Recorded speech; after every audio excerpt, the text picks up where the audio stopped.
Então, a gente tem como marco uma divisão do mundo quanto Oriente e Ocidente. De um lado, nós temos os romanos, nós temos o cristianismo. Do outro, a gente tem povos que a gente costuma chamar de bárbaros.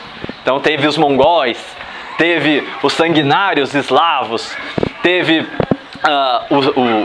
os celtas. Enfim, a gente teve diversos povos que a gente considerou não cidadãos, não como parte da nossa cultura. Então é uma definição de nós e eles. E praticamente a sociedade que a gente lega hoje vem do final do Império Romano. O Império Romano acaba no século V, o Império Romano Ocidental, o que compreende hoje a Europa. E aí tem uma região que chamava Germânia, que era o norte da Alemanha moderna. Não existia Alemanha naquela época, lógico. E lá existiam povos não civilizados, que os romanos acreditavam que eram bárbaros. Só que o que acontece? Os romanos, no seu apogeu, dominavam o globo. Eles, quando juntaram muito poder e estavam muito cômodos com a sua situação, coisas começaram a aparecer em sua sociedade que eu gostaria de saber se vocês veem alguma correlação. Os romanos, no princípio, eram patriarcais, era um povo guerreiro e a base familiar era o núcleo, a rigidez do pai como proprietário da prole, porque a prole é a continuidade do homem.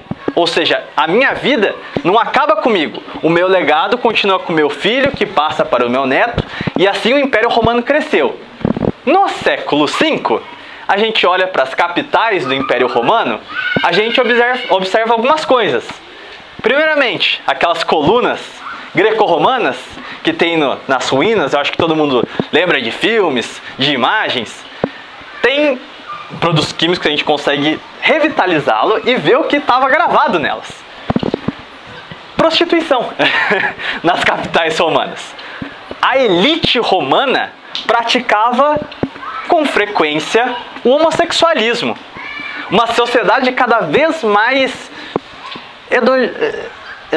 sensual, vamos dizer assim. Cada vez menos o espírito guerreiro e cada vez mais uma frouxidão individualista.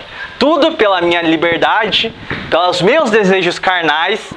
E do outro lado, por fora dos limes, que eles chamavam de fronteiras, lá onde hoje é o norte da Alemanha, existiam os bárbaros. O que esses bárbaros defendiam? O casamento, a monogamia, a prole como continuidade deles, tradições, o clã, a família como base mínima de representação popular. Então, a gente percebe uma contradição de valores muito grande. A queda do Império Romano se dá quando essas tribos germânicas, vendo a fraqueza dos romanos, começam a invadir o Império e a tomar possessões. Algum de vocês já viram vídeos em 2015 da imigração síria na França, na Inglaterra? Como é que é retratado para você? Presa dos casos, família desfazendo. Também. Alguém tem algum outro comentário sobre como o imigrante do Oriente Médio é visto na Europa? Ultra radical, extremo. Barbárie, extremismo religioso. Ele defender a família dele, a fé dele, a continuidade de seus valores, ele é visto como inferior, como incivilizado. E aí entra o ponto. Quem está sendo invadido? Quem está perdendo a sua civilização? Ele com valores rígidos ou a fraqueza europeia? O que é esse pensamento europeu? Acho que todo mundo já ouviu aquela célebre frase: tempos difíceis formam homens fortes criam tempos bons, e tempos bons criam homens fracos que geram tempos difíceis. É exatamente isso que a gente está tratando aqui.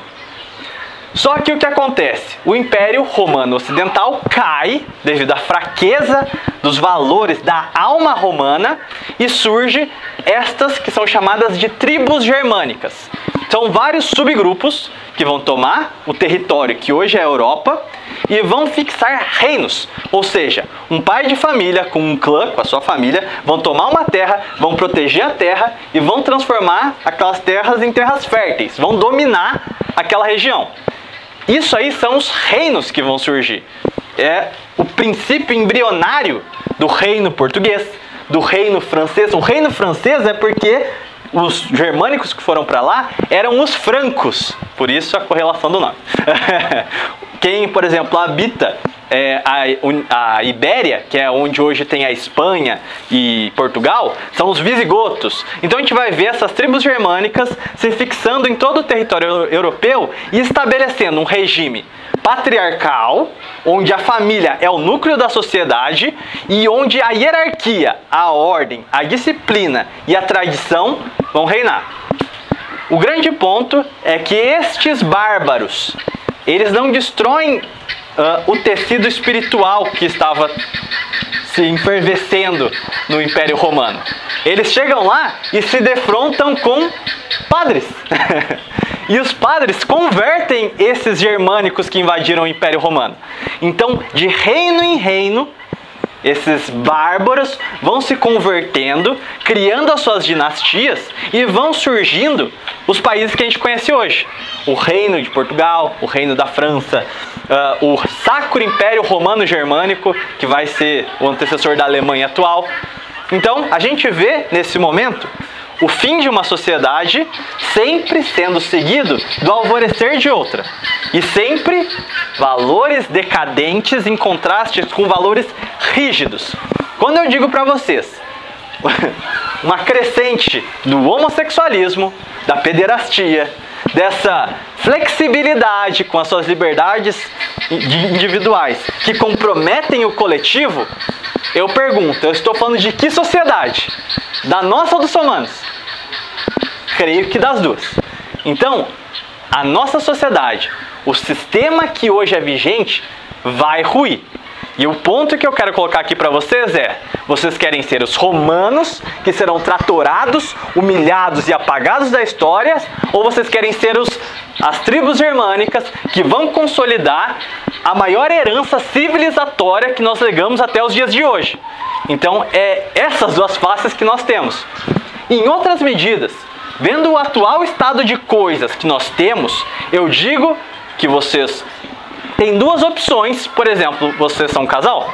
Pretendem ter filhos? Pois bem, se vocês não fizerem nada agora, vocês terão duas opções a dar para a prole de vocês. Seus filhos serão ou escravos ou canalhas. Eu imagino que vocês não queiram esse fim. Então, a gente precisa entender exatamente quais as posturas e as medidas que a gente precisa tomar para que nós sejamos a civilização em alvorada e não em declínio.